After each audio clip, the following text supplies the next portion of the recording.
I would like to talk about black talk and the white question.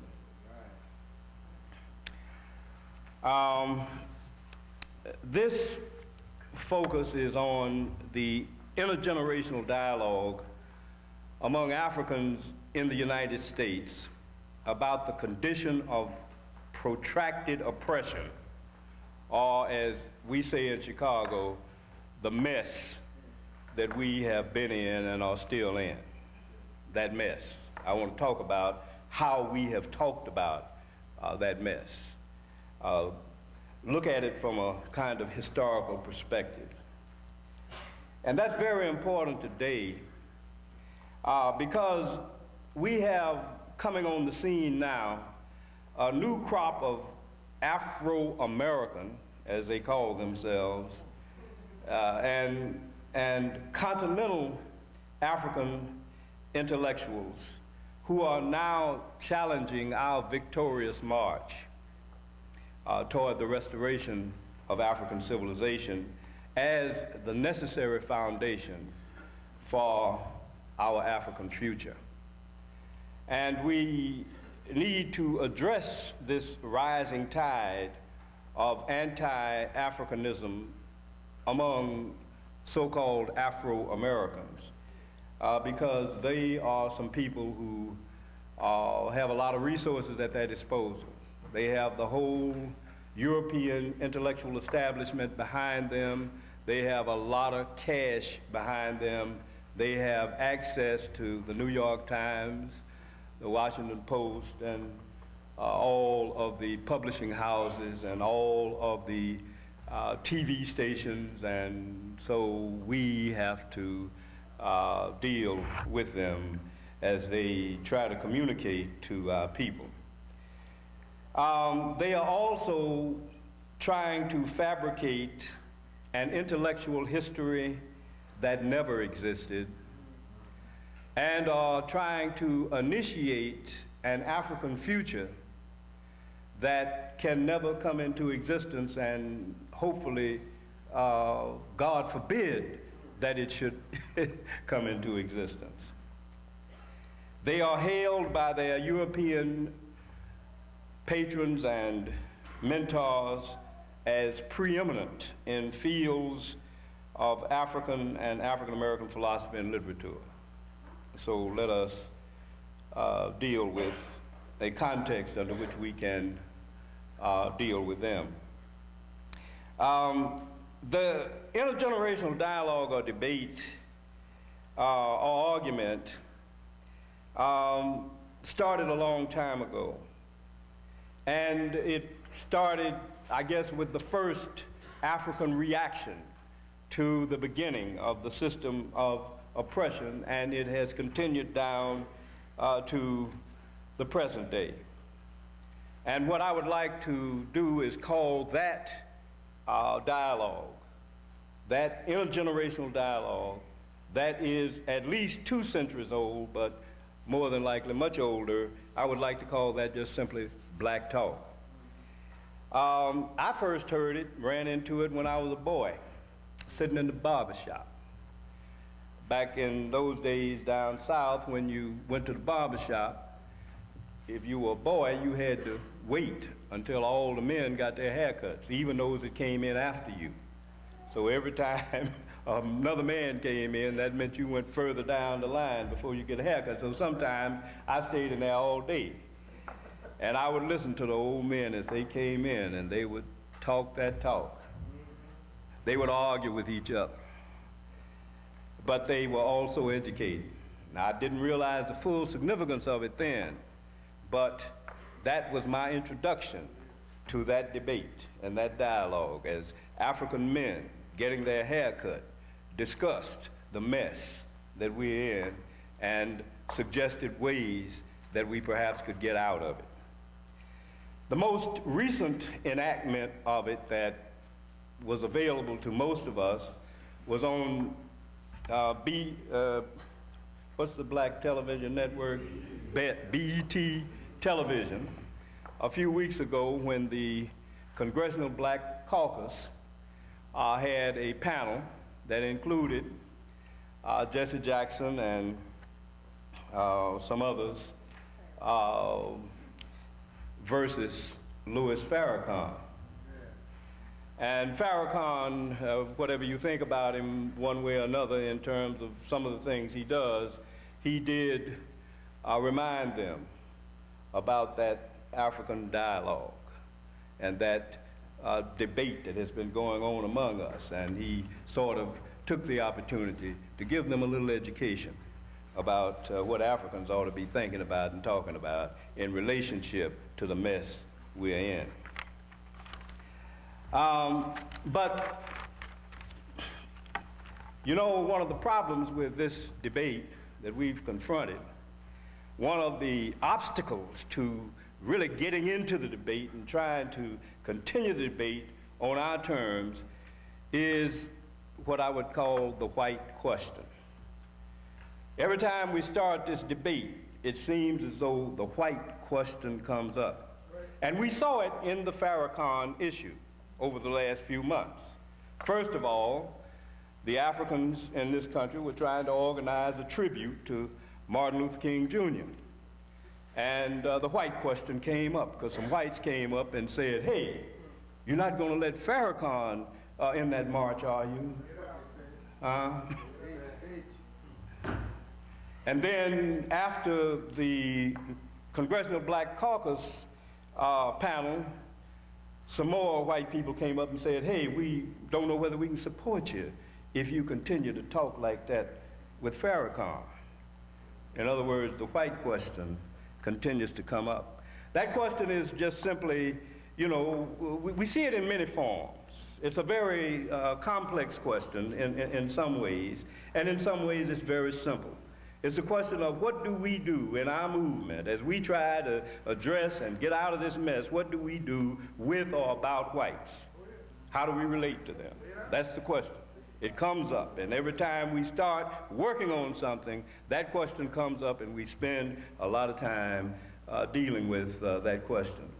An early example of it, going back 200 years ago, was the Haitian Revolution.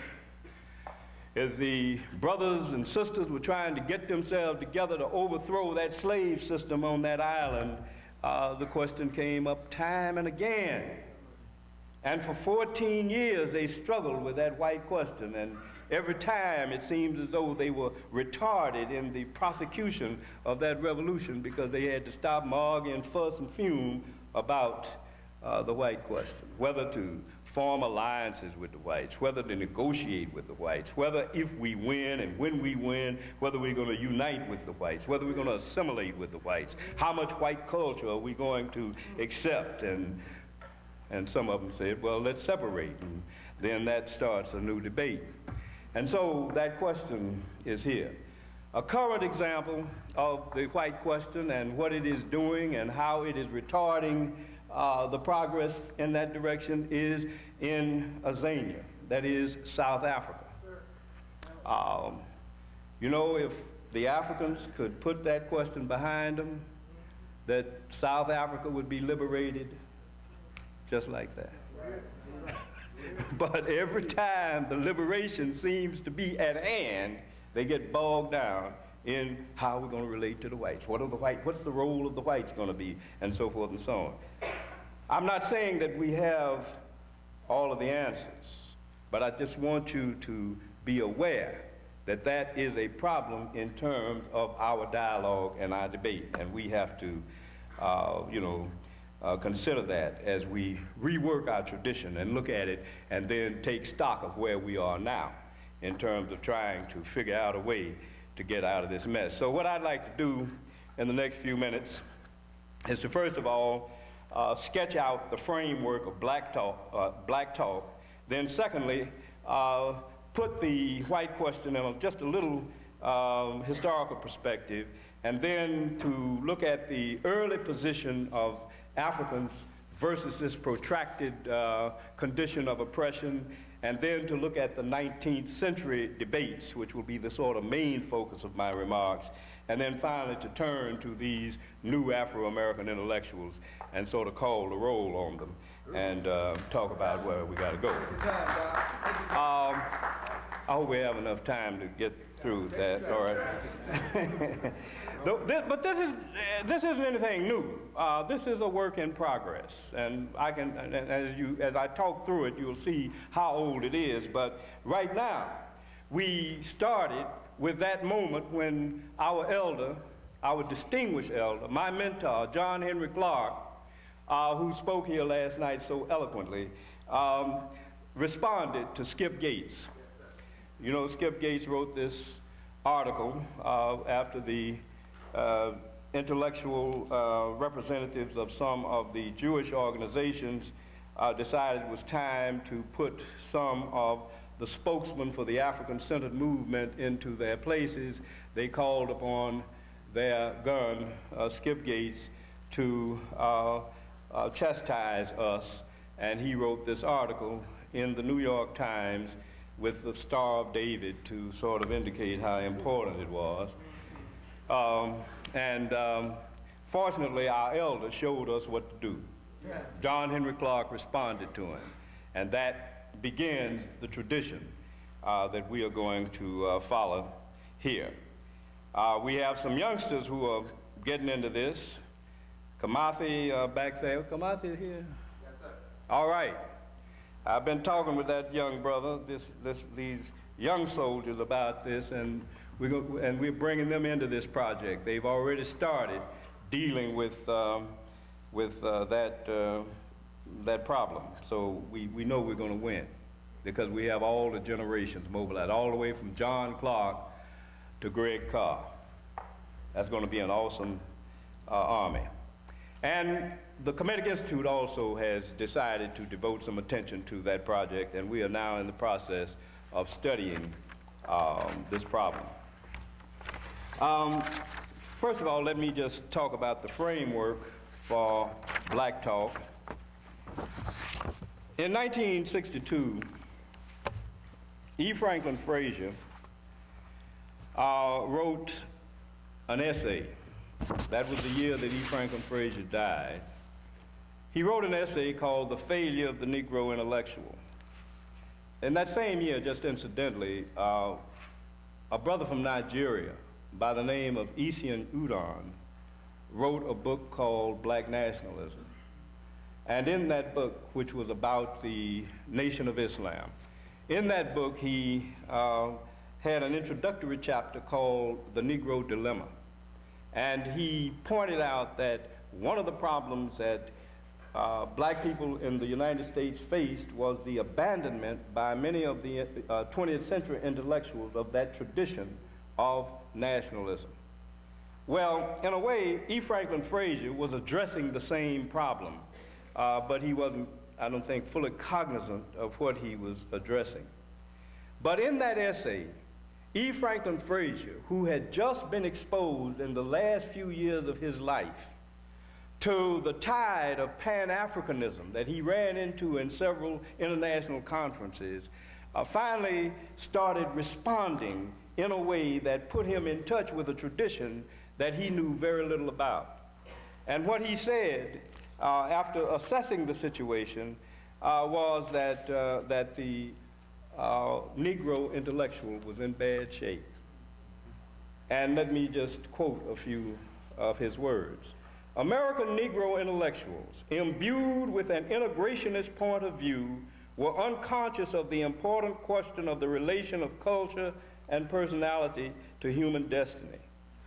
Again, he said, in its hope to achieve acceptance in American life, it would slough off everything that is reminiscent of its Negro origin and its Negro folk background. And he also said, they, speaking of the Negro intellectuals, have been so imbued with the prospect of integration and eventual assimilation that they have thought that they could prove themselves true Americans by not studying the Negro. It's interesting that E. Franklin Frazier was criticizing the tradition out of which he came, the tradition that he contributed so very much to. But what he was trying to say was that the Negro intellectual had failed to produce any theory that would assist the masses of African people in the United States in getting out of the mess that they were in. And in the early 1960s, it was apparent that the masses of African people were getting tired of the status quo and were ready to move. And E. Franklin Frazier rightly pointed out that the intellectuals were useless in that regard.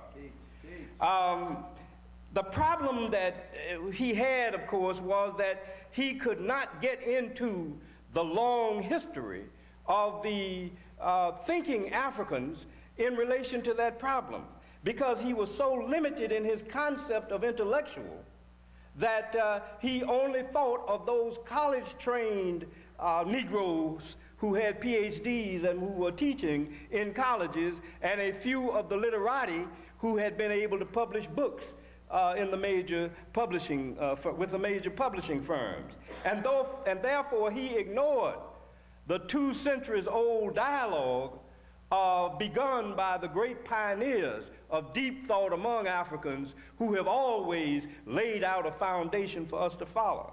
He even ignored Marcus Garvey, who he sort of grew up with, or in the light of. He ignored Malcolm X, who was on the rise in the early 1960s, because in some way or another, he just did not consider them intellectuals. And if his concept of intellectual is correct, then they shouldn't have wanted to be considered intellectuals. The other problem with E. Franklin Frazier was that he was limited by the 1619 concept of the history of African people in the United States. And that is, he didn't see that we had anything to do with Africa except that somewhere in the remote past we had some African blood in us, but otherwise we had been so cut off, according to his thought, from Africa that there was no point in trying to make any kind of connection. And therefore our history started the day that Dutch ship arrived in the town of James in the state that you call Virginia now, in the area you call the state of Virginia now. But 5 years later, another brother came on the scene by the name of Harold Cruse, published a book called The Crisis of the Negro Intellectual. And what Harold Cruse did, among other things, was to point out that the leaders among the African Americans had misconstrued the nature of this country, that they had thought in terms of individual rights and freedoms and so forth and so on, and when in fact this country is really a power base for certain ethnic groups, such as the Anglo-Saxon ethnic group, such as the Irish Catholic ethnic group, and such as the European Jewish ethnic group. And then he went on to show that in the history of this country where African people are concerned, you have had 2 major streams of thought: the integrationist thought, which he criticized, and the nationalist thought, which was largely ignored by a large segment of the leadership. And he reminded us of those 2 streams and how those 2 streams had been a part of the historical dialogue about how to get out of this mess. Harold Cruse finally decided that the only way to solve the problem was to transform the race problem into an ethnic problem, and for African people to stop being members of the African race and to become members of the African American, or as he might have put it, the Negro American ethnic group, and then to try to join America and integrate with America on that basis. That is something that I'll talk about just a little bit later on. Now, that is the framework. What I think we can say is that Harold Cruse at least hit upon something when he talked about the fact that what we have had, especially in the 19th century, was a dialogue among 2 groups of deep thinkers, among 2 groups of leaders. One group wanted to be American, and the other group wanted to be African. And that dialogue is what pushed us through the chattel slave system, pushed us through the Civil War, pushed us into the so-called Reconstruction period, and then pushed us into the 20th century. That is the dialogue that I want to look at just a little bit.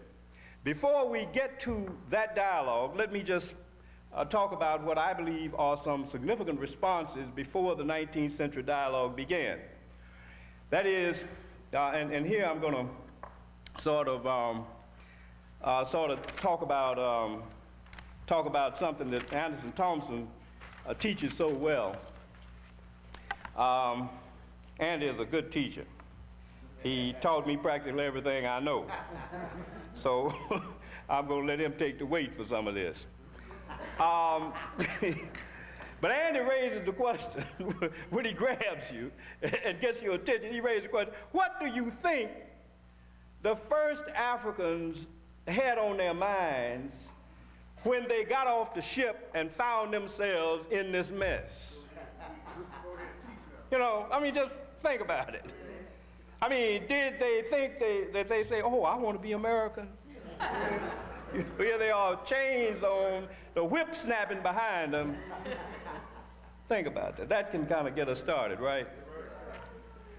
Okay, so what we have in terms of the early response are three positions that we can review. One is the position that we would call healthy, and that is just simply revolt. That is, what we want is to get out of this mess by whatever means necessary as quickly as possible and go home. But that revolt tradition was a very, very honorable tradition, and it lasted a long time, and it is still in existence. It is still here with us. That tradition took many forms. As it became apparent that there was going to be no quick solution to the problem, year after year, generation after generation, century even after century. But we still see that the African reaction was to a large extent propelled by revolt of various kinds. Some of the Africans just simply walked away from their place of enslavement. Some of them bolted their way from the place of enslavement. Many of them gathered in the hinterland of the countries that they were in and formed free and independent African communities. Many of them became warriors dedicated to the overthrow of the European settlements and the European colonies. Whatever the case, there is a strong, enduring tradition of revolt. And just to give you the flavor of that, because the revolters were more people of action than they were people of words. But just to give you a flavor of that, listen to the words of one of the companions of Gabriel Prosser before he was hanged for that revolt. I have nothing more to offer than what General Washington would have had to offer had he been taken by the British officers and put on trial by them. I have ventured my life in endeavoring to obtain the liberty of my countrymen and am a willing sacrifice to their cause. I beg as a favor that I may be immediately led to execution. I know that you have predetermined to shed my blood. Why then all this mockery of a trial? You know? All right. So that is one of the responses. It's just simply revolt. Another response was the response of petition. After a while, some of the Africans who were enslaved learned how to read and write and quote the Bible and, things like that. And so some of them decided that perhaps one way you can get out of this mess is by appealing to the humanity or the Christianity or something of the oppressor. And so they began to write out petitions and submit it to their masters or submit it to the legislature or the city council asking for some kind of relief. And that, of course, was a tradition that worked in some cases. Every now and then, they would move and touch the heart of the oppressor, and the oppressor would say, okay, John, I'm going to give you your freedom because you have truly been an honorable servant, and so forth and so on. And that tradition, like the tradition of revolt, is a long-standing tradition, and it's still, here. It's still here. Every year you go to the Supreme Court with a petition saying, please enforce our rights. They passed the 13th Amendment. They passed the 14th Amendment. They passed the 15th Amendment. They passed the Civil Rights Act. of 1866 and then the one of 1964 and the one of 1965. Please give us our rights. You know, that petition form is still with us. The third response is collaboration. Collaboration. Way back in the 18th century, one African informer wrote a letter to the governor of a state and said, "I'm one of those unpopular characters, sir, a free black.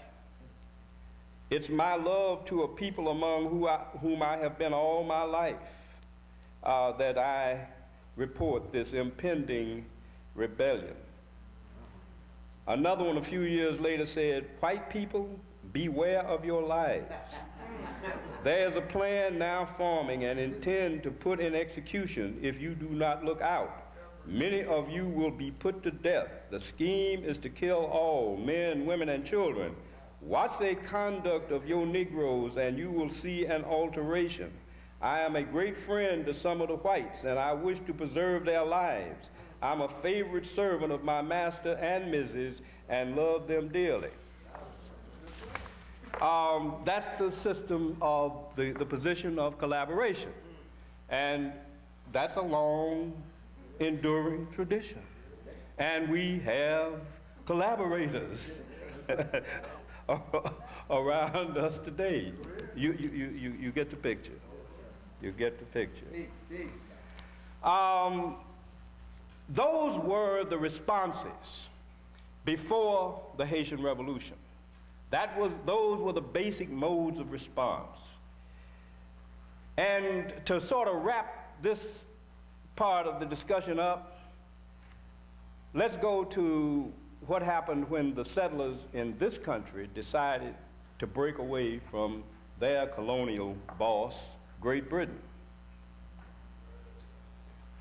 When you look at the African population in this country, which was 20% of the census population, you discover that those 5,000 that Negro history brags about as having fought with George Washington, those pictures that you see in some of the Negro history books where somebody, Peter Poor or Peter Salem or somebody is rowing George Washington across the river. Which one is it, the Potomac or the Delaware or something? Which one?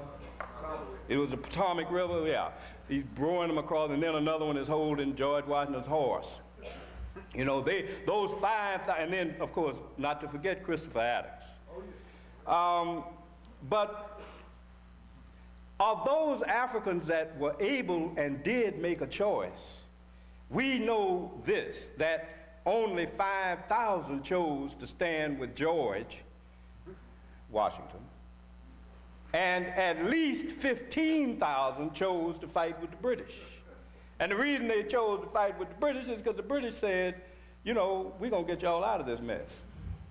And when the war was over, 15,000 to 25,000 Africans left this country. That gives you an idea about the contributions of Africans to America, if you want to get that in perspective, and that whole concept of African American history as the contributions of Africans to America. At this point, what we can say is that there does not seem to be, except for the collaborators, there does not seem to be an overwhelming consensus among the Africans in this country to want to be Americans. What they want to do is get out of the mess that they're in at this point. And so we have to continue to search for that moment when perhaps some significant number of Africans decided that they wanted to be Americans. So let us go to the 19th century and the beginning of this debate. First of all, we notice at the early part of the 19th century that a man named Kofi, Paul Kofi, who had gained a great amount of wealth, even though he was of African descent, had invested a great deal of his fortune in a project to take Africans back to the African continent. And he was about the business of advocating that as perhaps a solution to the problem of the mess we in when a group of Southern and Northern European Americans got a project together called the American Colonization Society and decided that this was a good thing for them also, especially since they could take all of the free and independent Africans. They could take all of the Africans who were potential leaders and ship them out of the country so that they could more perfectly conduct their slave system. And that is at this point where we notice that a debate starts among the African thinkers in this country. Some of them said, let's get out of this country, and some others said, no, we can't get out of this country. But even among those who said we can't leave or we shouldn't leave, there was no consensus on being American. That is, many of those who decided to stay said, we're going to stay and fight until we have liberated all of our brothers and sisters. We are not going to abandon our brothers and sisters. And so some kind of consensus existed, but it had little to do with this notion that African Americans were passionately in love with American civilization. And as the century wore on, we see that this debate had its ups and downs, but it was essentially an African debate until, let's say, 1831. And Martin Delany, one of the great African thinkers of that period, in looking back to the conference that was held in 1831, the Negro Convention that was held in 1931, pointed out that in that year, some white gentlemen were introduced to the convention, and after gaining permission to speak, expressed their surprise at the qualifications and talents of the members of the convention, and expressed their determination to espouse the cause of elevation of the colored people. And according to Delany, these white gentlemen went on to say that this is a white problem and we are going to solve it. So you black people don't have to do anything but enjoy. We are going to liberate you. And of course, there were some like Delany who took a dim view of the possibility of that happening. But whatever the case, this puts the white question in historical perspective. When the white abolitionists come into the movement that Africans have been engaged in for several centuries and say, let us help you, then the white question arises. How do you relate to that? How do you deal with that? And from that point on, throughout the 19th century, that problem came up essentially in that form. And that problem comes up again and again throughout the 20th century. But it is really, as we work through it, we can see how the problem really, I suppose, matures in a way. If we look at the two main advocates and proponents of these contrasting positions, Martin Delany and Frederick Douglass. Martin Delany and Frederick Douglass, two African men who were dedicated to the solution of the problem, who were attempting to find a way to get out of the mess, who worked for a while in their early careers as co-editors of the North Star, but who, in a very substantial sense, were on opposite ends of that question. One scholar quotes Frederick Douglass as having said, I thank God for making me a man, but Delany always thanks him for making him a black man. That gives you an idea of the difference between these two philosophers.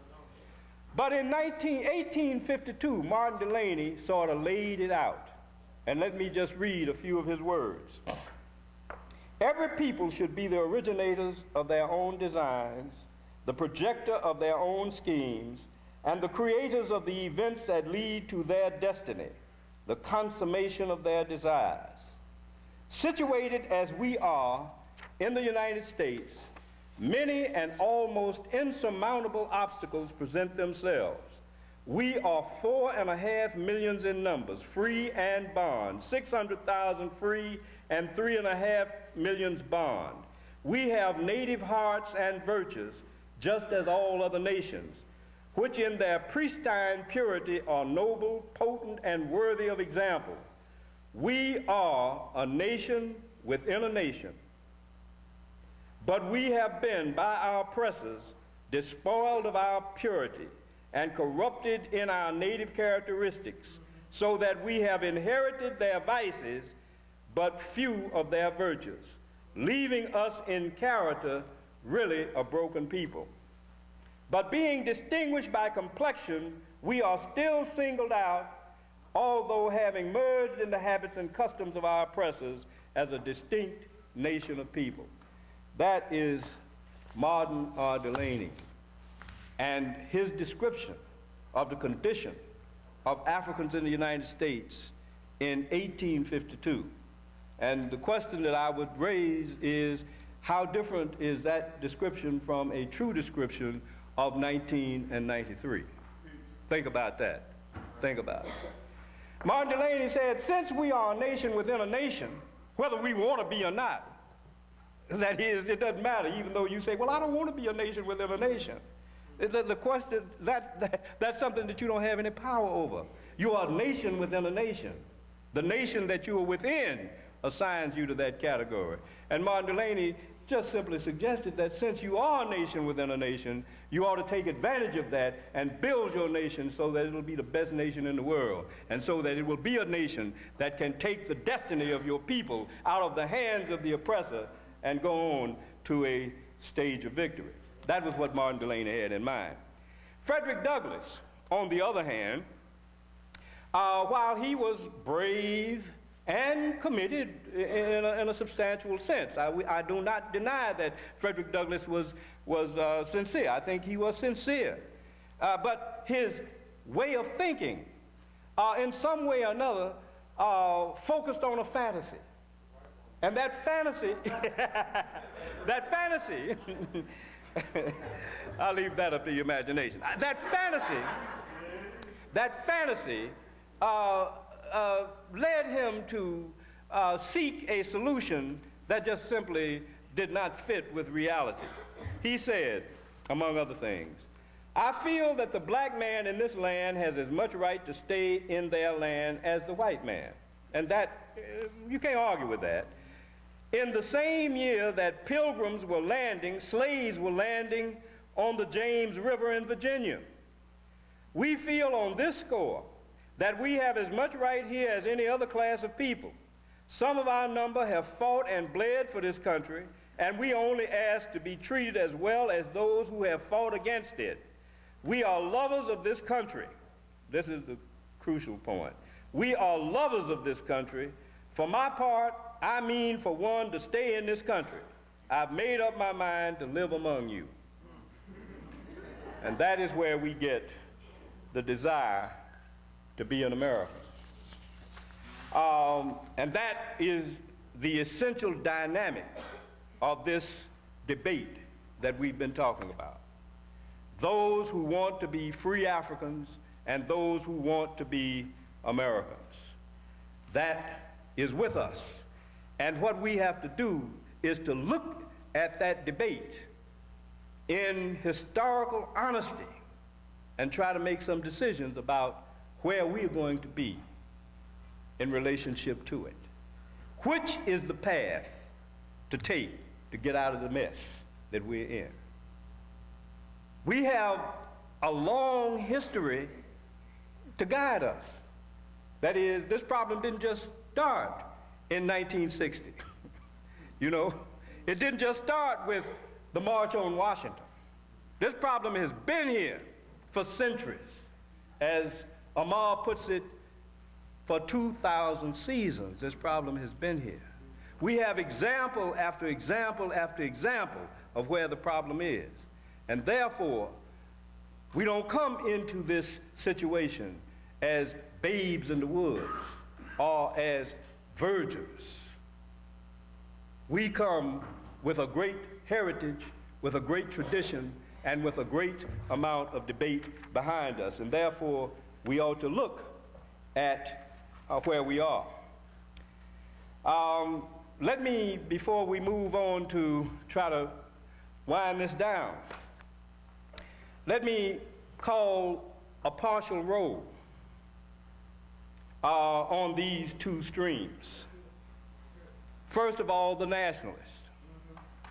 Let me start with the early part of the 19th century, with Paul Kofi, with Prince Sanders, with John Russwurm, with Daniel Coker, with David Walker, Martin Delaney, Henry Harlan Garnett, Alexander Crummell, Reverend James Theo Holly, Edward Wilmot Blyden, Bishop Henry McNeil Turner, Edwin McCabe. You may have missed him, but that was the brother that wanted to start a separate state for African people in this country. Marcus Garvey, Malcolm X, Chancellor Williams, Joseph Ben Yakina, John Henry Clark, Sheikh Anta Diop. That's pretty good company. Thank you, brother. I try to walk in their shadow. Right on. And on the other hand, we have those who are in the assimilationist or integrationist camp. And again, let me point out that some of them are, I believe, or were brave. I believe some of them were dedicated and all of that. I think that they were misguided. And hopefully we'll be able to help those in the future to keep from being misguided in that way. If we could have the talents of all of those who have been dedicated but misguided, we'd be a lot further along the path, I do believe. But let me just name some of them historically. James Thornton Jr., James Thornton Sr., Robert Purvis, Frederick Douglass, Booker T. Washington, W.E.B. Du Bois, Martin Luther King Jr., and the list could go on. They are, as I said, people that we cannot ignore. We have to try to understand what they were saying and why they took the path they took. If we're going to look honestly at where we have been, we have to look at both of the arguments. Now, let me say a few words about these new Afro-American intellectuals, a group of people that Sheikh Anta Diop called the young African philosophers, as he gave them a lecture. And when we turn to them, we have to again emphasize the fact that we are dealing here with the white question. We're dealing with the white question because in the first place, they are who they are and where they are to a large extent because of their education. The people that I am talking about have been educated, both those from the continent of Africa and those from the diaspora here in the United States, have been educated in what the European culture calls the best universities in the world.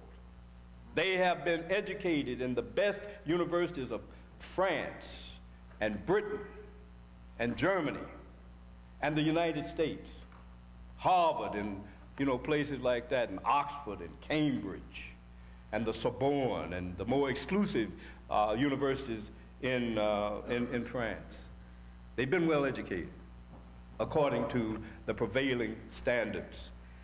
In addition to that, their mentors, the people who nurtured them, the people who became their models and who introduced them to what they feel are the more profound vistas of intellectual insight, have practically all been the advance guard of European intellectuals. I'm talking about people like Foucault, the great French intellectual, who introduced this whole new way of thinking that may be called postmodernism. One of the things that these black disciples of that school point out is that, unfortunately, the black nationalists are trying to become modern just when the Europeans have begun to become postmoderns. What in the world does that mean? Think about it. Postmodernity. Deconstructionism. People like Grimsky and Altrusa, neo-Marxist thinkers who have been their mentors, whose ideas they take as the framework for analyzing the condition that we are in, for critiquing this world that we're in, who have them to just totally ignore the fact that Martin Delany was critiquing Western culture long before these people were born. When Karl Marx was a baby, Martin Delany was looking at the world.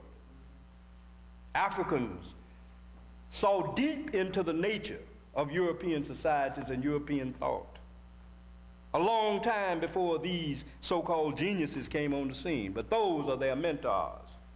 And when you read their work carefully, you can understand why they think like they think, because they have been well trained. Their American forerunners, their African American forerunners are people like E. Franklin Frazier. They have a 1619 concept of the history of African Americans. Although every now and then they will mention Africa, they still have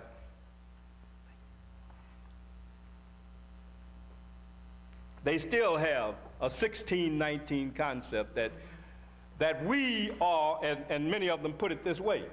They said, oh yes, we admit we are African Americans, Afro-Americans, but it's more American than it is African, you know.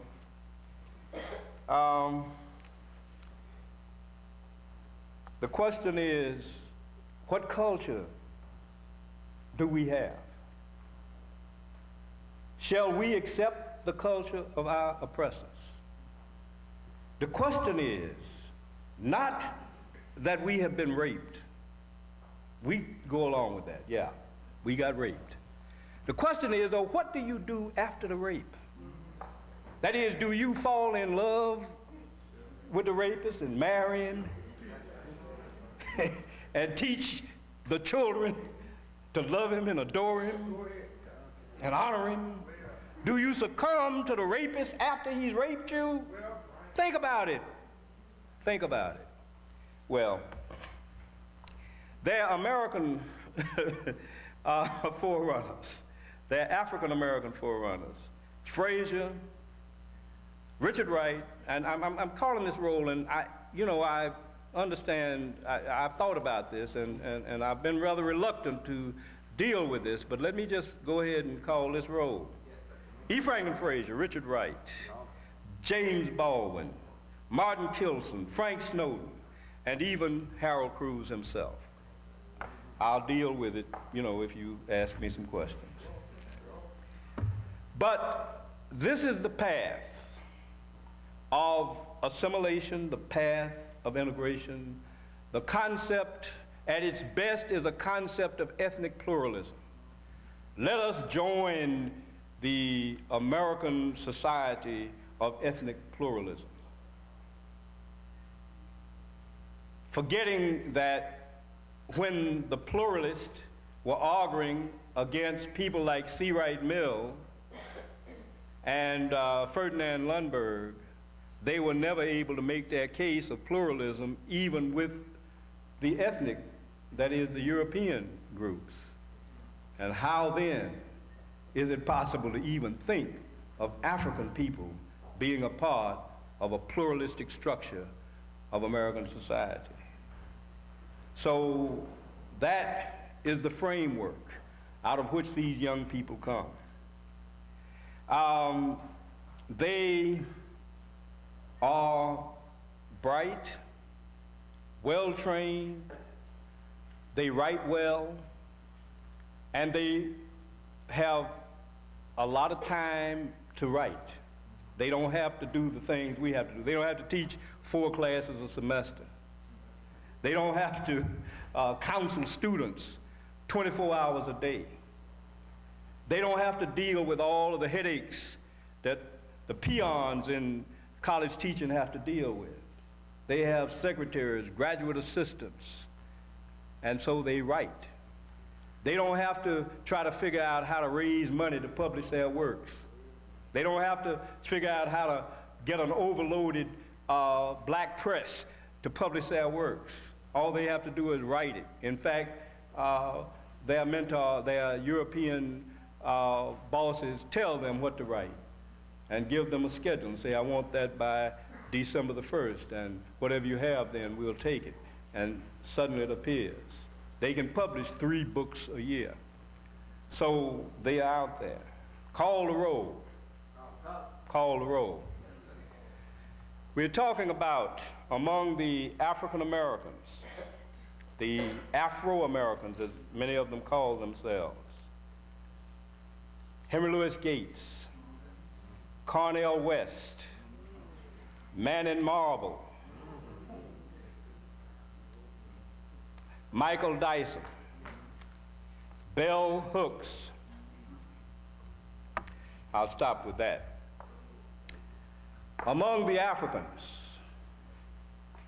the young philosophers, as Diop puts it, we're talking about Pauline Huntaunji. Very bright brother, very bright brother. But in this camp, Valentine Mudimbi, another very bright brother, brilliant, but in this camp, a Foucaultian.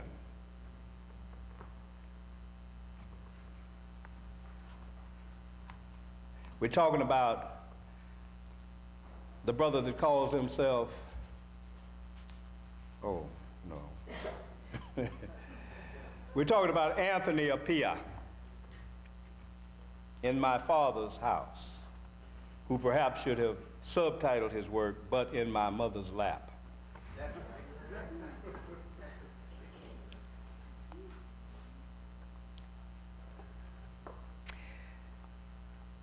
They have their marching orders, and they are marching to the tune. They have begun now to attack what they feel is a sure line of victory, and that is anti-Semitism. They feel that we are vulnerable on that line because their patrons have told them that that's where they can get us. Accuse us of anti-Semitism and we have to fall.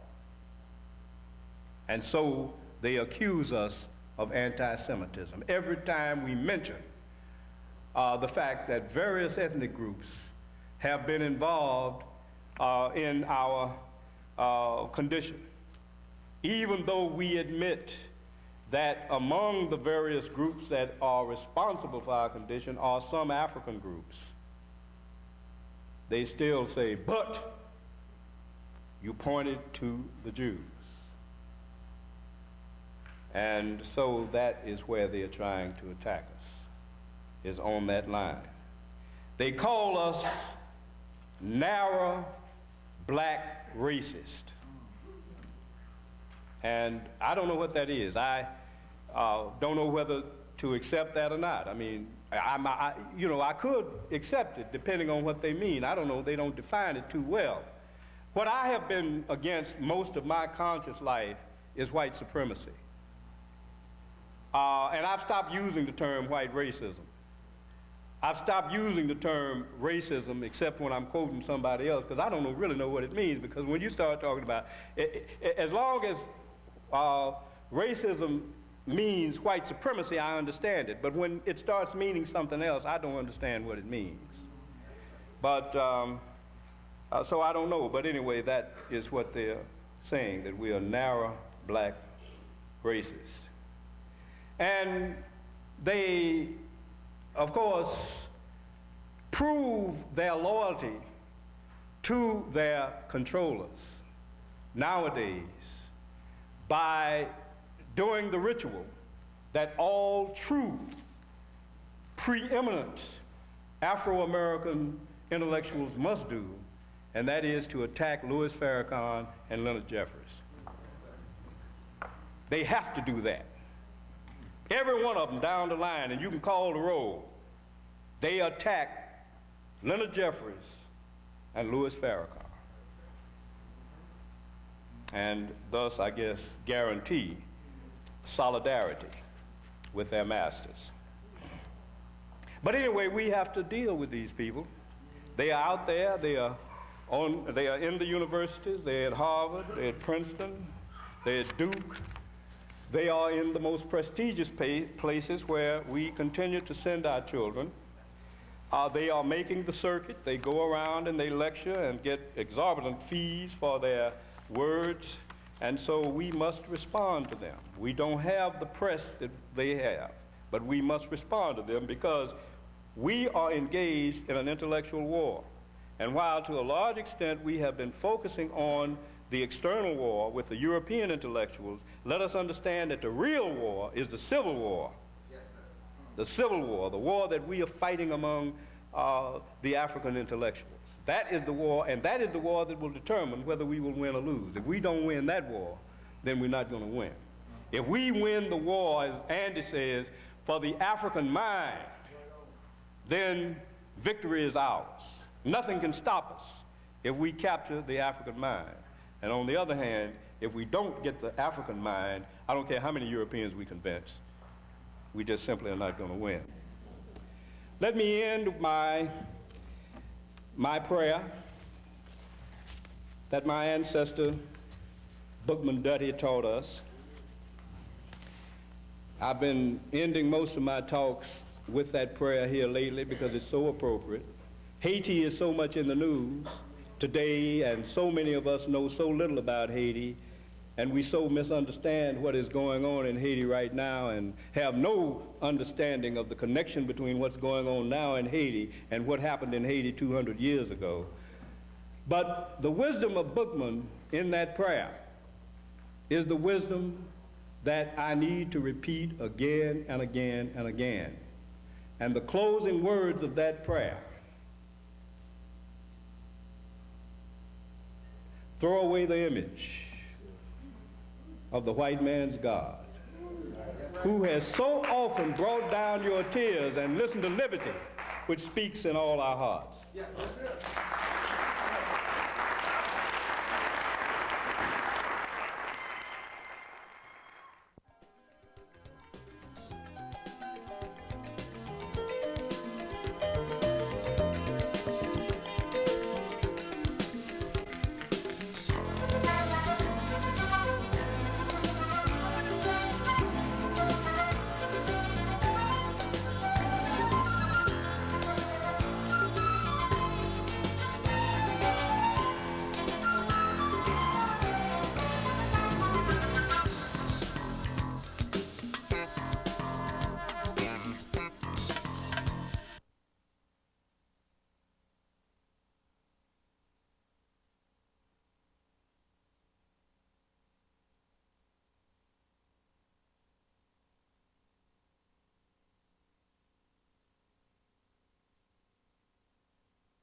has introduced are some of our scholar warriors, brothers who need a special introduction from me.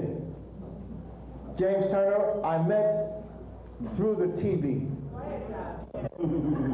Most of you know I've beaten up on Hollywood and the TV.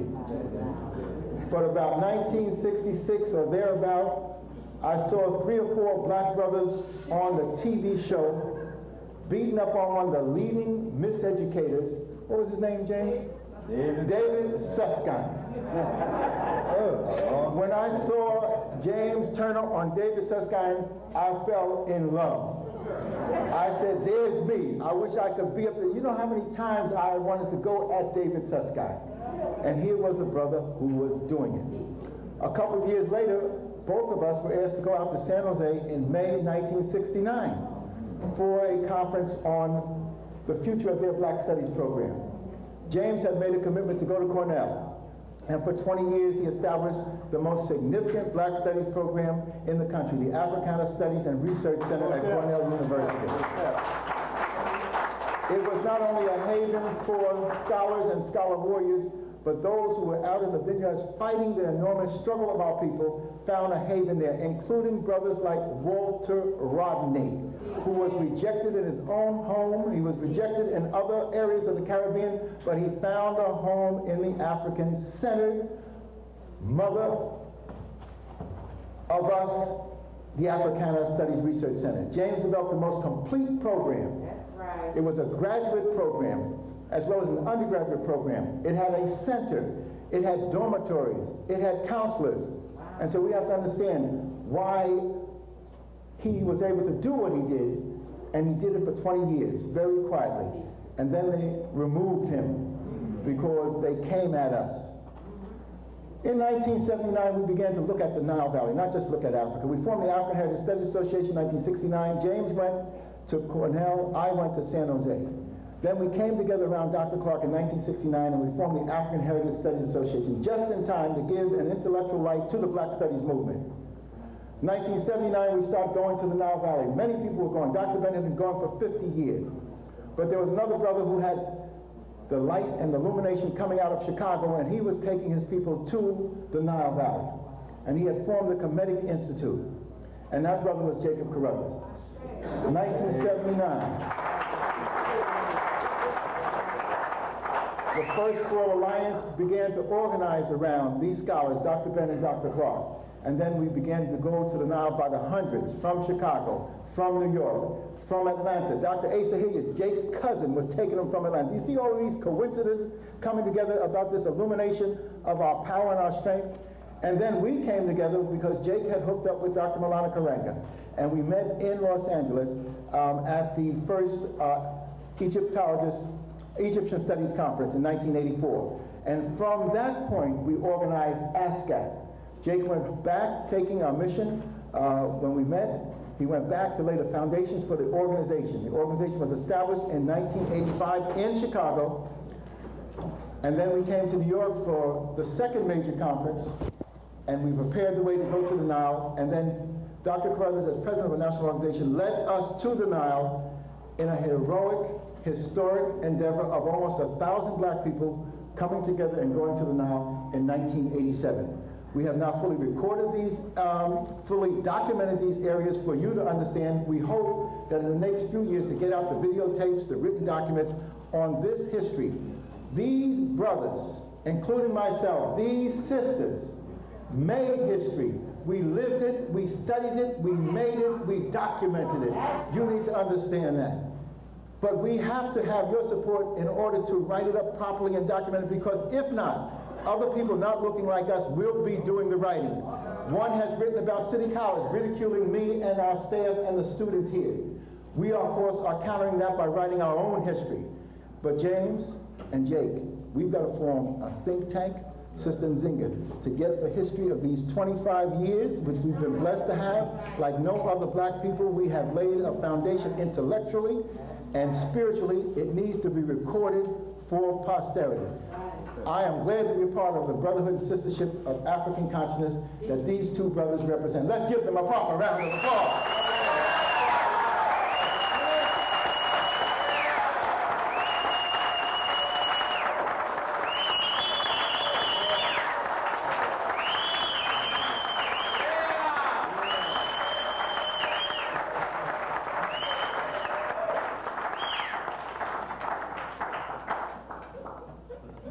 That's it. Thanks a lot for that, brother. I think we all needed that. Right. Say, man, I'm going to talk about you, so come on back in. Come on.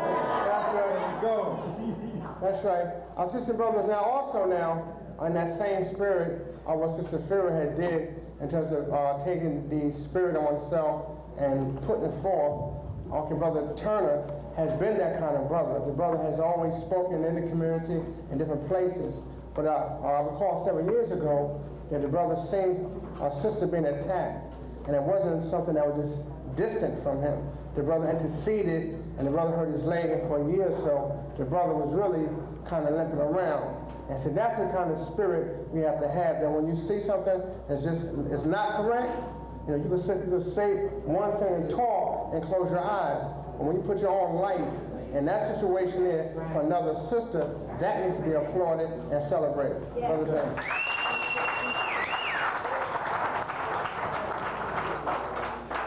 And also to complement this program here, we asked Sister Zinger to introduce our Brother Jake, because we didn't feel nobody could really introduce our first president other than Sister Zinger. When our first speaker today, he will speak for about half an hour, and then Brother Jake Carruthers will speak for another half an hour. Let's welcome Dr. James Turner and listen to the subject matter, because he's going to add some clarity for us of this whole idea of African-centered education versus multiculturalism and its politics. Let's bring on Dr. James Turner. All right. Thank you, Brother Lionel and Sister Nzinga, and my esteemed brother, Jake Carruthers, and I guess Brother Leonard has gone out. I want to say my brother and my friend, Leonard Jeffries. You know, it becomes important in these times for us to say to people we know. I say it everywhere. Len Jeffries is my brother, and he's my friend. He has been my friend for a quarter of a century. There are very few people can say that they have friends for a quarter of an hour, let alone a quarter of a century. We need to be able to say without compromise these days, who are these warrior scholars that we know? See, because there's nothing that Len has said in the last 2 years that he hadn't said in the last 20 years. So if there was something spectacular that warrants a major court case, then that should have happened 20 years ago. Understand me? But it didn't happen 20 years ago. If there were other black people who had problems with Len Jeffries, they should have said it 2 decades ago. All right. He ain't been hiding. And you know him, he's hardly quiet. Right? He's gregarious. He's overly imposing. When he's there, you're going to know he's there. See what I'm saying? So if they had a problem, an intellectual problem, then they should have raised it up. Just like if the NAACP had a problem with Ben Chavis, they should have never hired him. He wasn't a new entity to them. He wasn't somebody that just walked in out the bush. He's been around for almost 25 years, right? Everybody knows in our generation of his court case and his framing, and we know the struggle to get him free. He's not new. So the question becomes, why now? Huh? Why now? Right? Why do these people decide to start responding now? And at whose behest are they responding? We are here also to commemorate the 25th anniversary of the City College of Black Studies program at the City College of New York. Under the leadership and vision of Brother Dr. Leonard Jeffries. And it is precisely that vision which is under assault. Understand me? Not a leadership, because leadership comes in various qualities. All right? And in any university, there's some people who are good at administration, some who not, some good at teaching, some are not, but they all manage to stay in the university. Because they don't do what? Bring a new vision. Let's be clear. It is the vision that is at stake here, brothers and sisters. It is the vision. And my only apology this afternoon is that we don't have enough time to deal with it in its totality. So I've tried to restructure what I came here with, to outline it so in due respect of our time, your time, and my brother, Dr. Jake Carruthers, whom you most certainly need to know. Let me say also about Brother Jake. Brother Jake is my brother and my friend. He has also been my mentor. That is to say that for many years, people thought my home was in Chicago, right? People said, what? You from New York? A whole lot of people thought I was from Chicago because I was being raised there, so to speak, by Barbara Sizemore and Jay Carruthers and Anderson Thompson and Hannibal Afrique, right? These people. I was supposed to be in school at Northwestern, right? But I was going to school with them, learning for them. And I give thanks for them. I give thanks to our ancestors for them. And I give thanks for the opportunity to say the 25 years that I'm still able to stand to be here with y'all.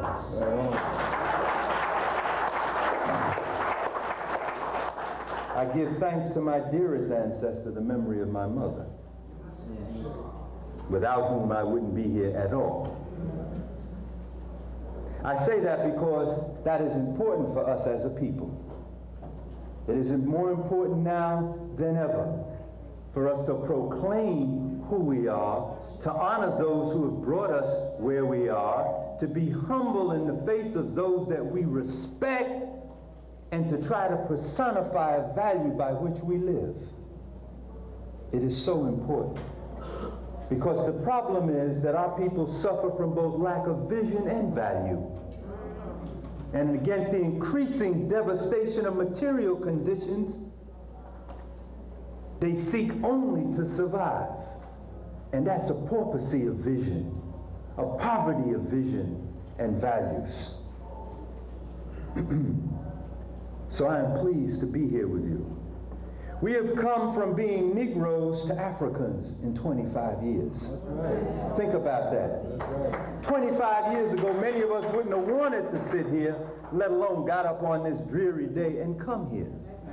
That has been an amazing process of development in 25 years. You hear me? It is at least equal, if not surpass, the period that is celebrated in the text as the first Harlem Renaissance. Understand me? I've begun to say to colleagues and to scholars that one of the most dramatic periods in the history of our people have been this last 25 years. In fact, it does supersede the Harlem Renaissance, because while the Harlem Renaissance was a flowering of our cultural and creative production, it did not produce the same consciousness transformation that we have seen. There were very few. You know, Paul Laurence Dunbar tried, and they ridiculed him to death for writing in the language of our people. Zora Neale Hurston died poverty-stricken in an unmarked grave. Paul Robeson died in ignominy on his back in a room in Philadelphia, and we have yet to bury him properly.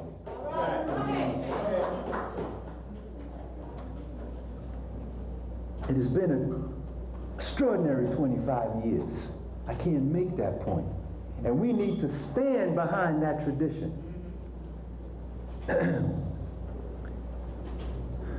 We moved from a time when there were only a few people. I remember when I used to see J.A. Rogers walking up and down this community with his books on his back and carrying them, literally carrying them. I bought them out of a box that he was carrying.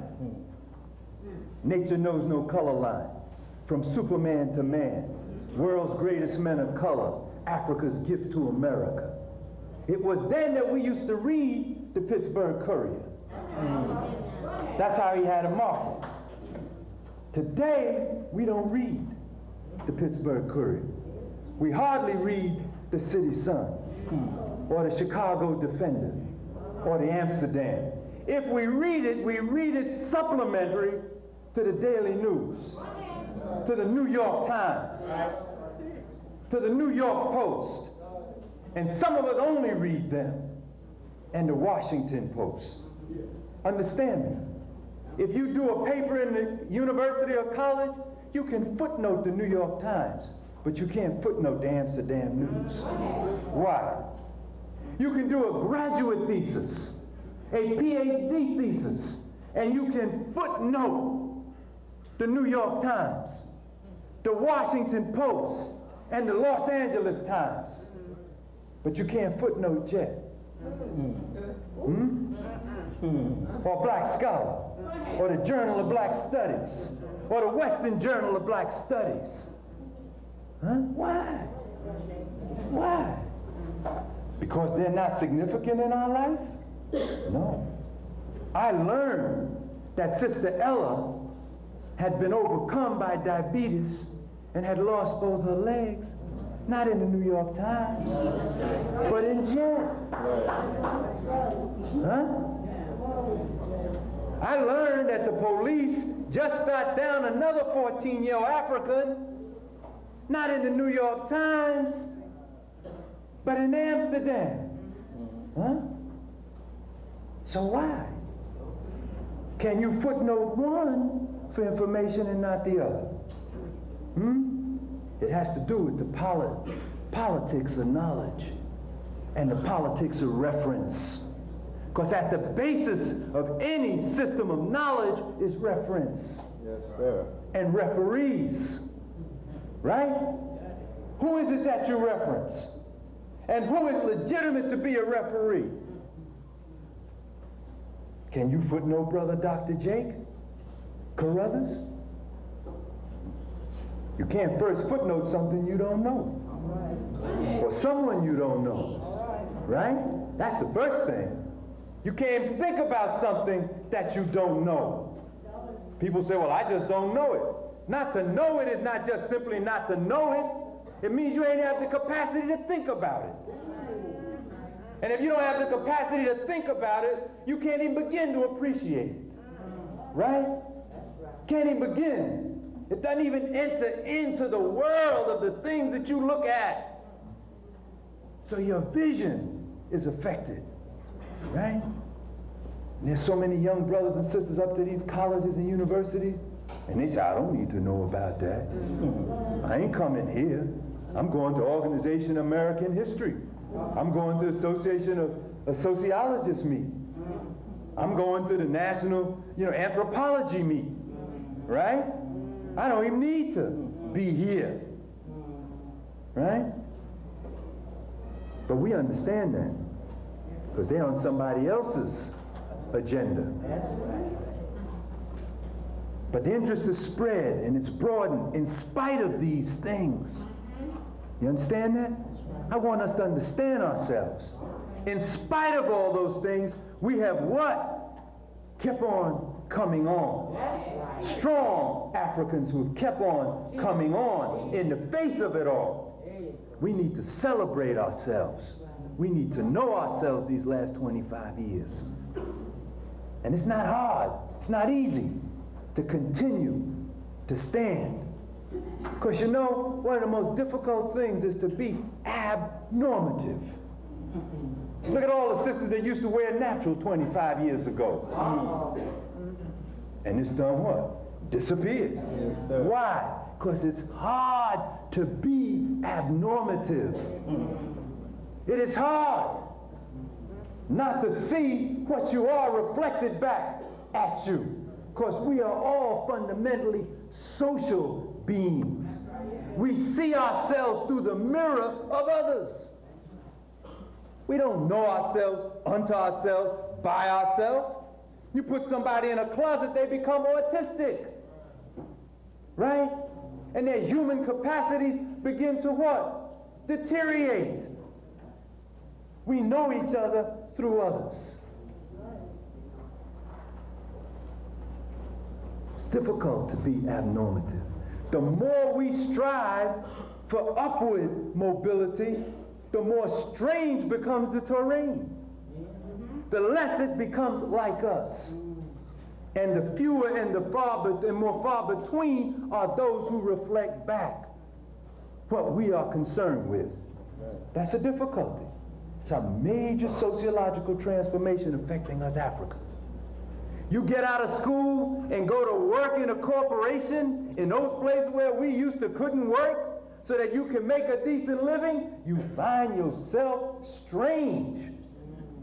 Even Africans, they are strange. They behave strange toward you. You go to the university and you tell a professor that you want to follow a particular line of thought, they say, what you want to do that for? We think this is more salient. No, I'm serious here. And the further you go up in education, the more autocratic becomes the arrangement between you and the professor. You have electives when you're in undergraduate. You have no electives in graduate school. And when you get down to your PhD, it's between you and them. And you don't budge unless they certify it. And they determine the references. And by the time they get finished, you've forgotten whatever it was that you wanted to think about before. We understand now that we are in a struggle for the education of our children. Right? Because the children present for any people a reflection of who we are and who we've been. They also reflect continuity and continuance. They are both our tomorrow and our day after tomorrow. We lose them and we lose both vision and future. That's why it's gotten intense. It's become seriously intense, this politics of African-centered education. We appreciate this now in ways that we only partially understood, brothers and sisters, 2 decades ago. When Len stands here and tell you that we came out of school and he and I met out at San Jose, we met and we hardly understood even that we were brothers. We were just starting to know what it was to be black. Do you understand what it is to be at the dawn of your adulthood and just begin to have any consciousness of who and what you are? Understand that. Why is it we have to get to be 20 years old before we discover blackness? Why is that?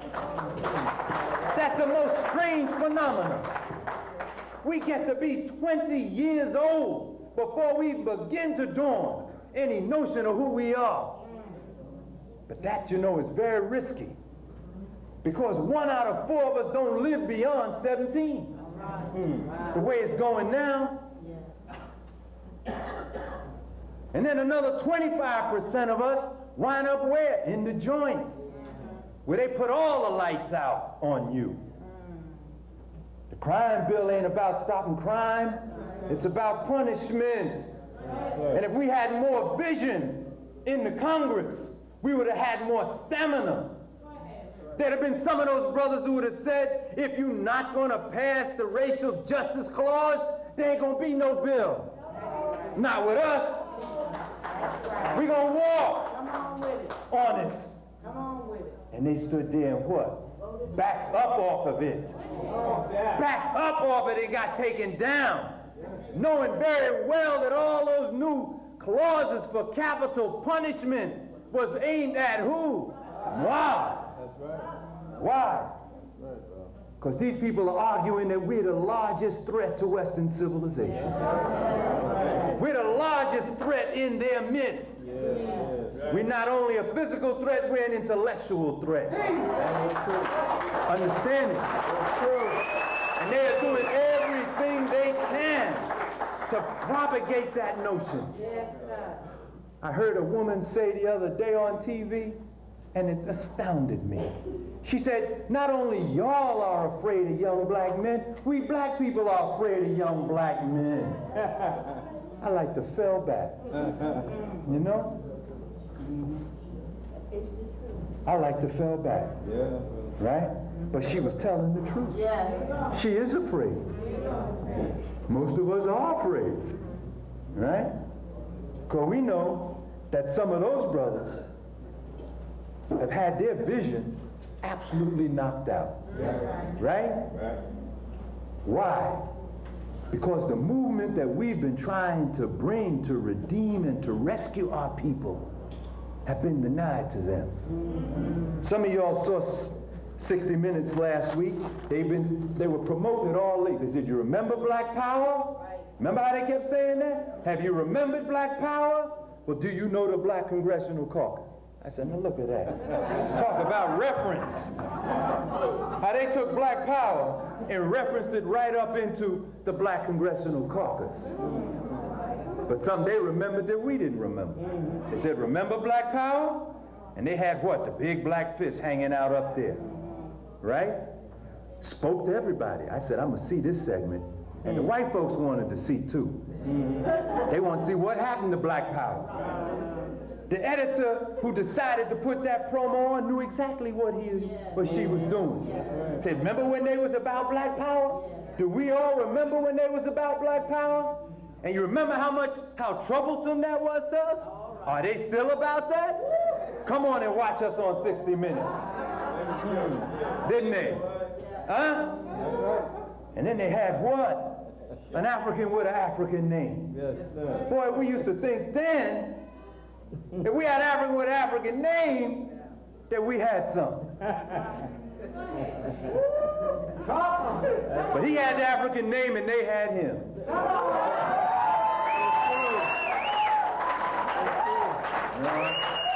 Right? We need to understand these things. Right? Because they understand that we're here and that we're still here. And they understand that they have to now redouble their effort, to increase their effort on us.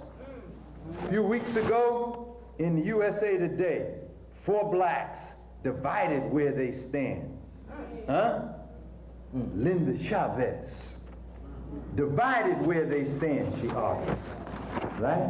Our young people are moved from black power and black consciousness to a notion that says we are people of color. What is that? What is that? That is the most vacuous notion you can have. How do we move from being black to peoples of color? No, hear me. And some of us say that's the convention. Think about how you think when you think of yourself as black or African, and when you think of yourself as a person of color. That is the most vacuous, vague, nondescript, non-consequential, inconsequential notion. But it's the language of the day. It's the language of the academy. We are peoples of color. Well, let's try to look at this notion right quick. Does that put any more description on us? No. That's less than what we have. That it has any more historical point of reference? That's less than what we have. Right?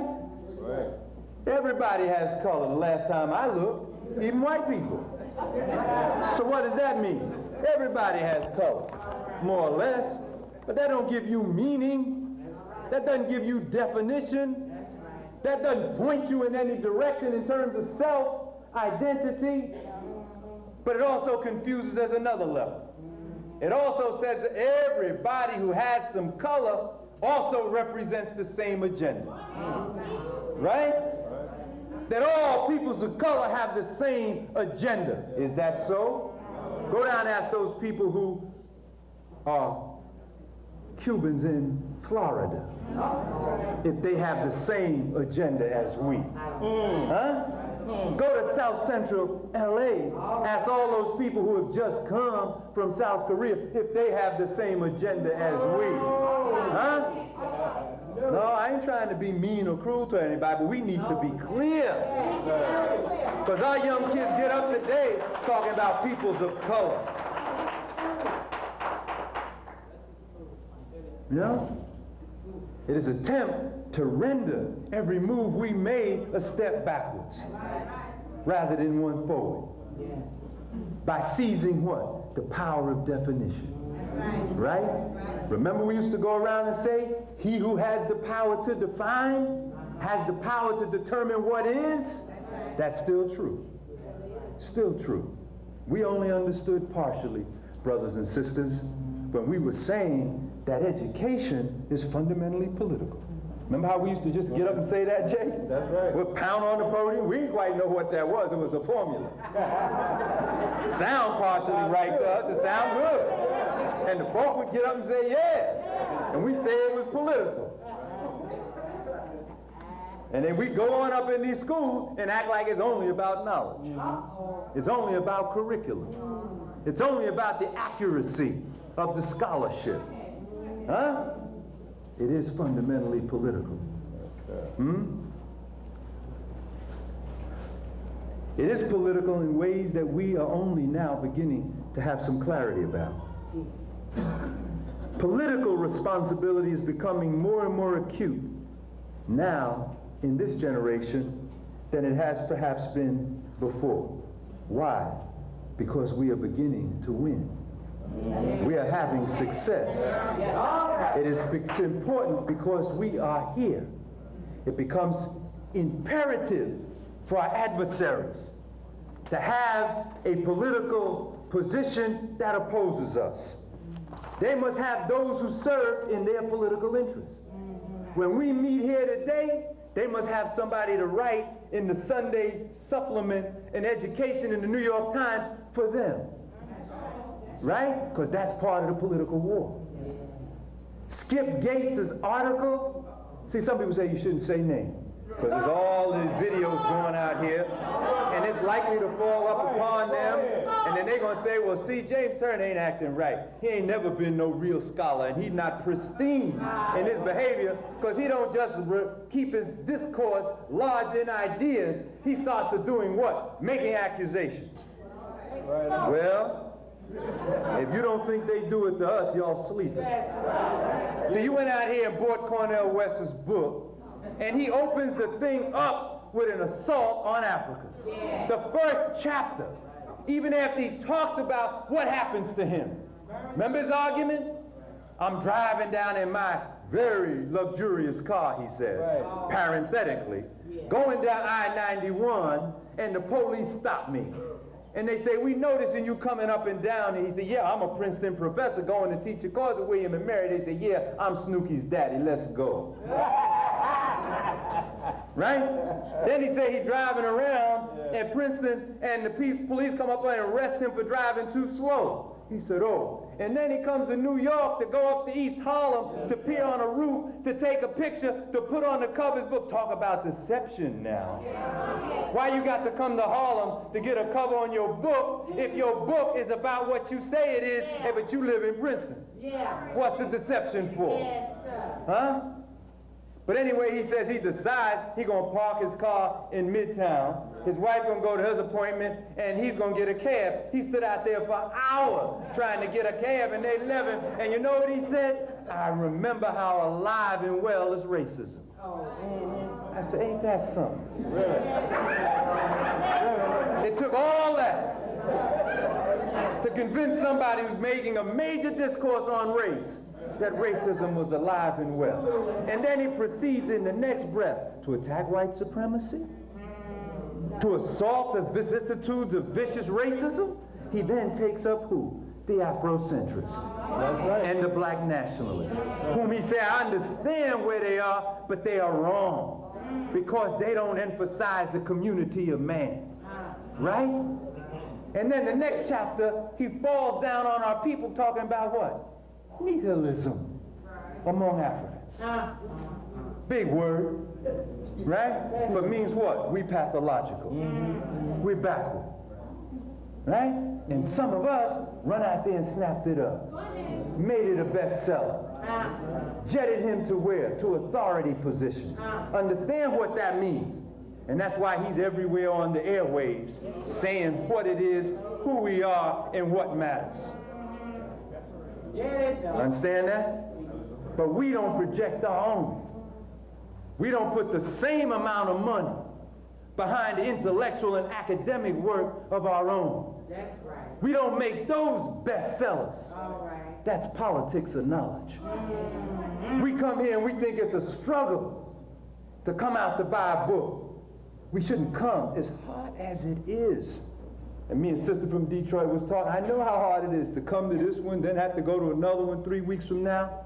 But we have got to plan that when we come, we buy every book out here that we don't have, and especially the ones that are independently produced by black press.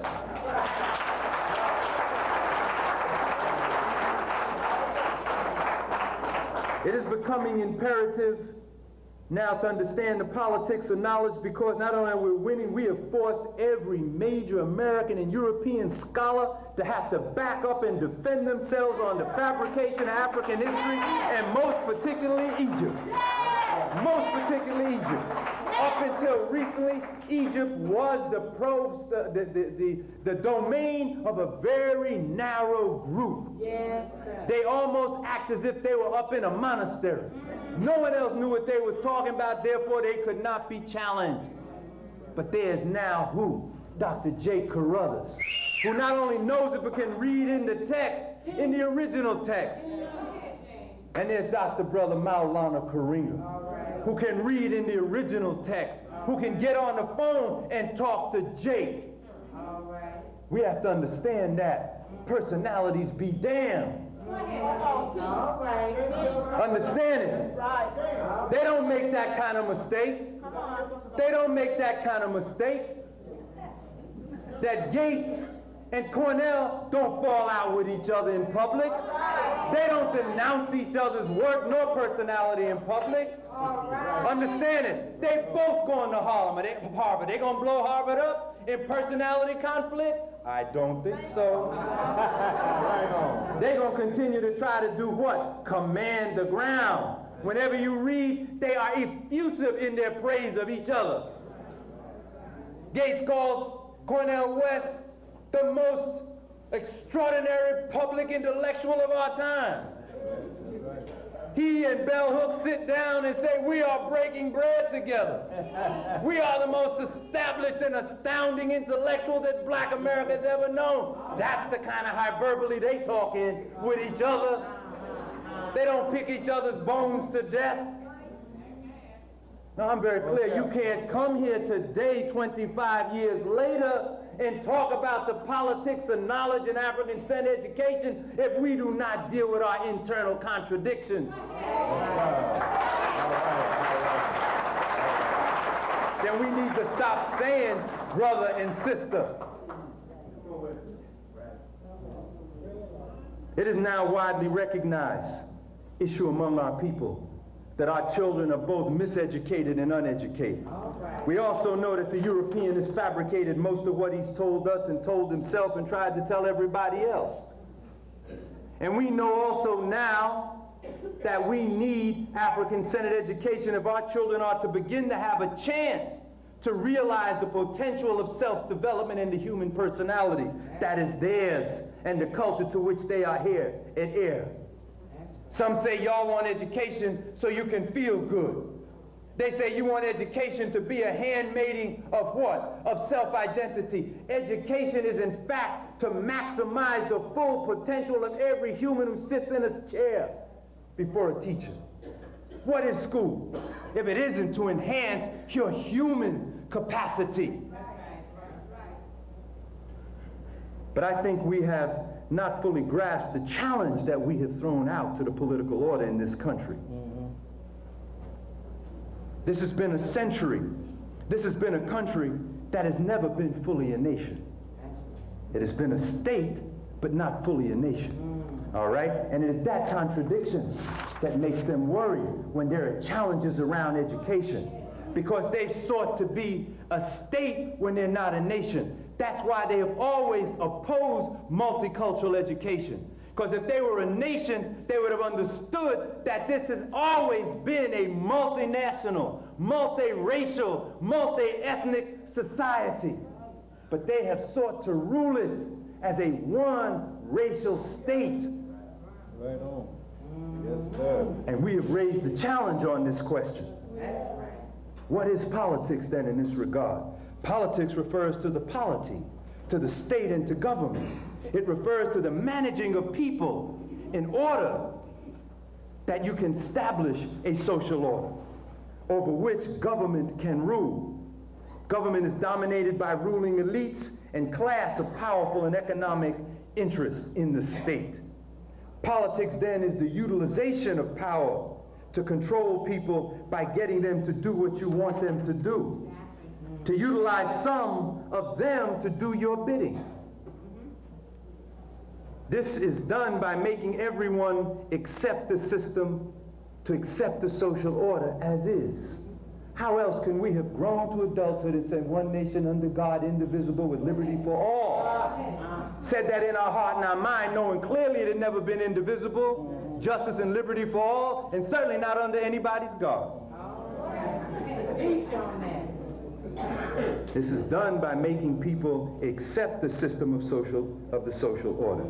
In the system of white supremacy, education is especially significant because it inculcates the rule of white supremacy. So much so that you don't even realize when you support it when you are. Y'all saw Living Single last week? No, week before last when it first opened? Little what's her name? Who been on TV for several years? You know, the little ones always come out. Huh? No, what's her name? The little sister there in Kim Fields. You see, she came out, there was an opening blurb, before they said anything, she came out dressed in an African attire. Did y'all see that? Yeah. No word spoke. Sister Latifah and others got up and said, ooh, ooh, ooh, oh no, no, no, oh no, no, and oh no. Right? Did y'all see that? They didn't even know what they were doing. They ridiculed the image of her as an African before they spoke a word of script. That was done 30 to 40 seconds into the first thing. Am I lying? Right? Why? Why? Right? To support the rule of white supremacy even when you don't realize you're doing so. Right? Even realize that you're doing so. It also, in fact, not only inculcates it in our thinking, but in the values. That white supremacy is deeply rooted in the values, the ethos, and the culture of this society. And of course, it structures the control of consciousness and therefore behavior. I'm going to run. Y'all know, of course, the consequence of relationship between consciousness and behavior. But the base of politics is to get people to do what you want them to do. But the most effective form of politics is for people to want what you want them to think, and for them to want what you want them to think as if it were right and proper. As if it were right and proper. And that's what our struggle is. To free our children from wanting to want to think as they want us to think, and therefore to do. This is particularly so because most of the evidence now say that we've gone through seismic sociological shifts. We have a new generation of people who were born after we began the struggle for black studies, and now see themselves almost unrelated to any collective community. They believe there's no more racial struggle. They believe there's no more notion of race, that race is an imposition on their individual identity. They believe in radical individualism until they get hurt. Until they get hurt. And these people can be raised up to support white supremacy. I told Brother Len, and I'm going to mention this and then Jake, I'm going to sit down. I was coming down here reading, somebody thrust it in my hand, the September 21st issue of the Chronicle of Higher Education.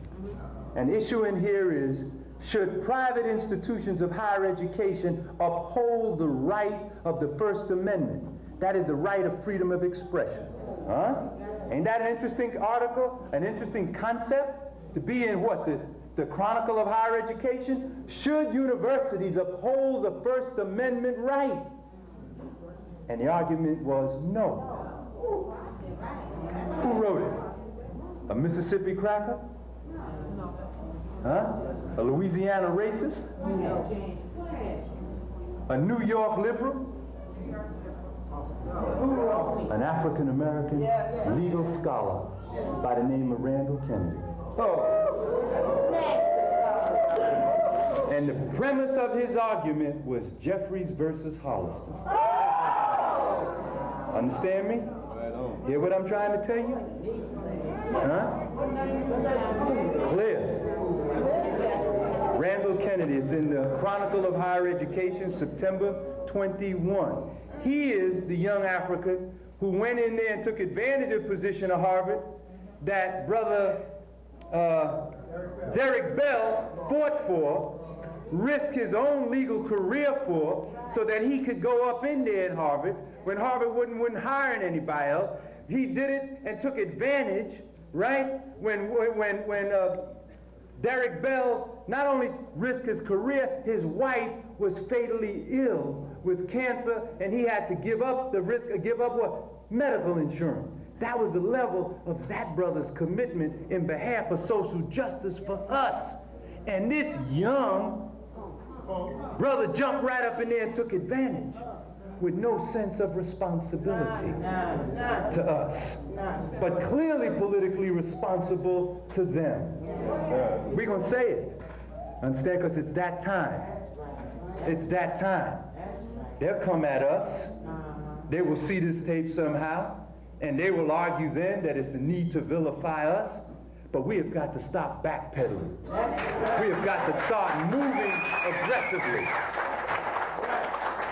We must, sisters and brothers, begin to reorganize and reinvigorate every one of our support study groups.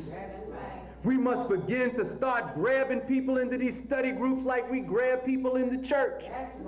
And we must rediscover independent African-centered educational institutions. We must go back to those schools that we said were so important to have and we have abandoned in the last 20 years.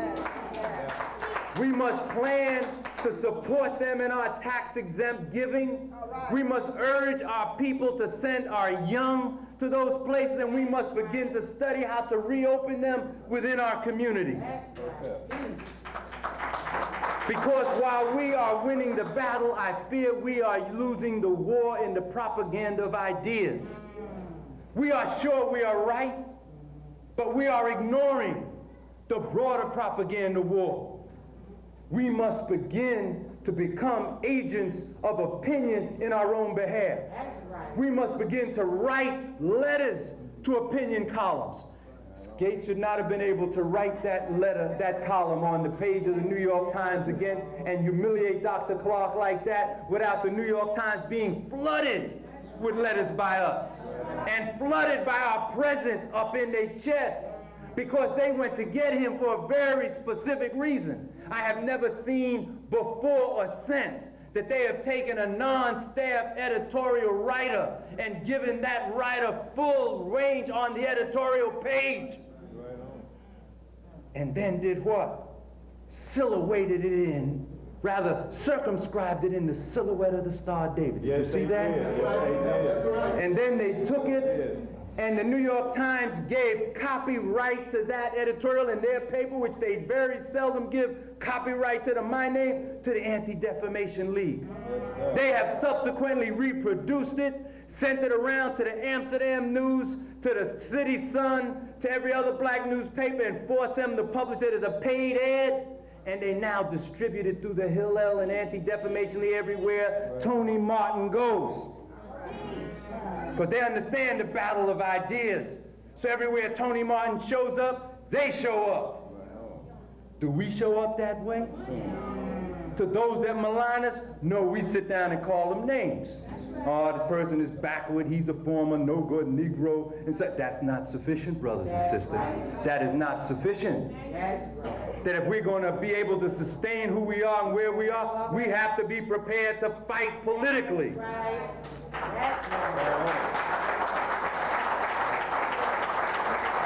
And most of all, we must stop supporting the works of our adversary.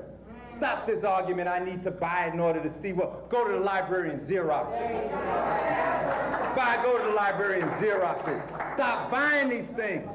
You think it's accidental? Why is the first of what's supposed to be a multiple of autobiographies Gates is called Colored Peoples? Look about taking us back. Colored peoples. You think that's an accident? So we must take up the battle around now. As our scholars are fighting at the level of the scholarship, we must now understand the political responsibility to take up the propaganda ideas. We must, in fact, begin to wage war to influence public opinion of our own people. Because our people read these journals. And they read what these people say, and they say that's what it is. Right? Randall Kennedy could refer to Len Jeffrey as a vile and villainous anti-Semite and anti-white in this piece, and he never referenced one line out of the speech for which he ascribes these kind of adjectives to the brother. We must be able to be on the Chronicle of Higher Education. I could not write a piece like that and not reference an accusation that I was to make against any other scholar of major repute in the academic community. I'd be humiliated. And the letters would flow into the Chronicle of Higher Education, scaling me as an illiterate and neophyte. We cannot cessate these battlegrounds. That is the next battle of the 21st century. Thank you very much.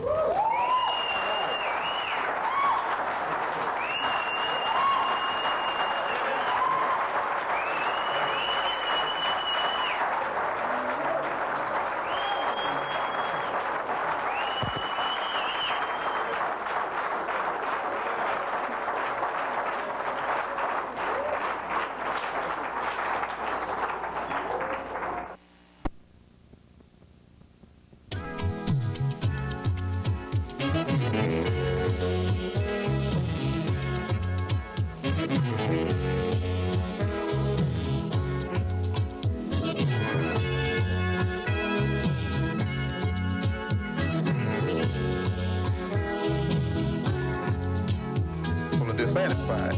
They're dissatisfied not only with the white man, but they're dissatisfied with these Negroes who have been sitting around here posing as leaders and spokesmen for black people and actually making the problem worse instead of making the problem better. Message which says that I am convinced that the most potent weapon available to oppress people is the weapon of nonviolence. We're nonviolent with people who are nonviolent with us.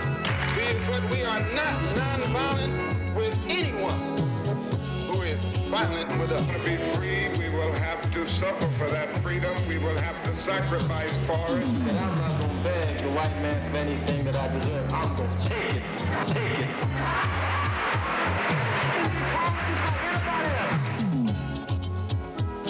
The struggle continues. The struggle continues. I have to be completely re-educated. We were stripped. We got mountains to climb. Yes, we've got mountains to climb. Foreign institutions.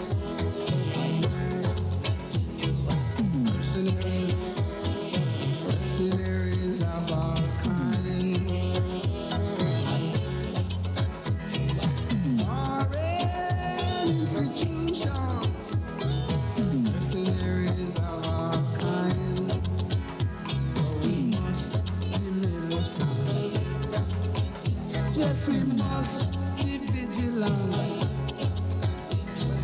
Back up oppressors.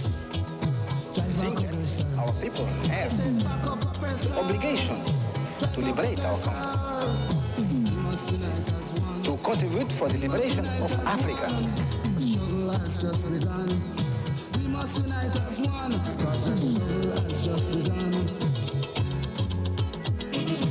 That new African in the world, that new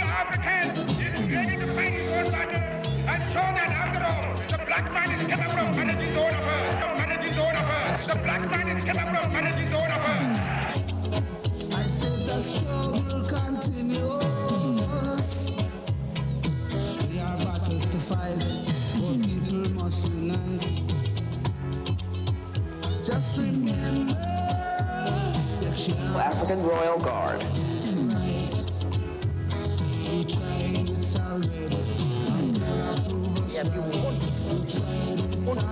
E a maior implantação de colonos, dobramento das forças do inimigo. Portanto, nós decidimos, é preciso plantar no estômago do inimigo os germes que provocam cancro. Os germes que provocam cancro. Mechanism, if it was effective, had to be an armed one.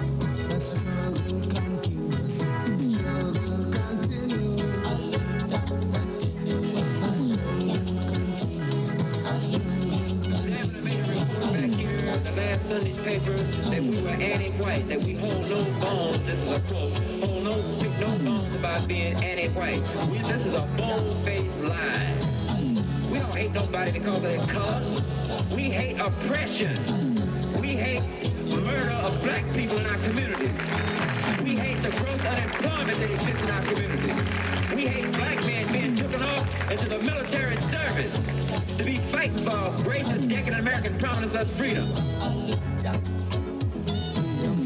Central America, taking a stand, fighting for their rights, taking back oppressed and We have a right and are totally justified in going out into the streets, taking up arms, and dealing with that situation.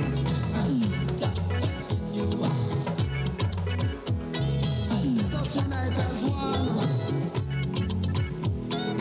Let us unite as one.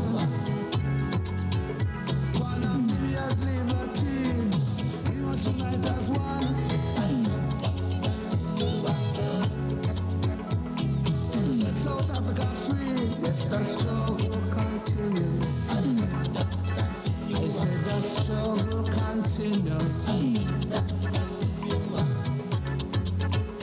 We must see South Africa free from Namibia's liberty. We will set Africa free.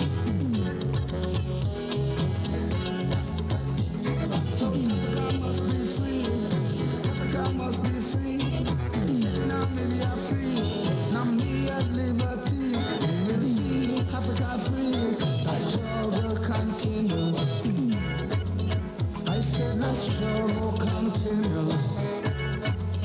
Oh yes, the struggle continues. Always in trouble, struggle continues. The struggle continues. Yes, they were always in trouble.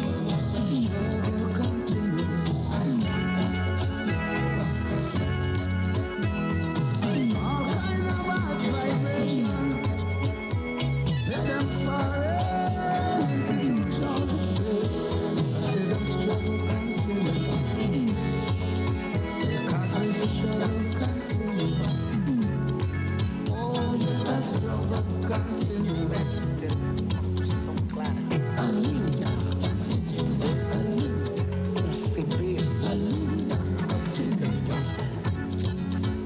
Compreensão política internacional, não é possível fazer uma estratégia correta.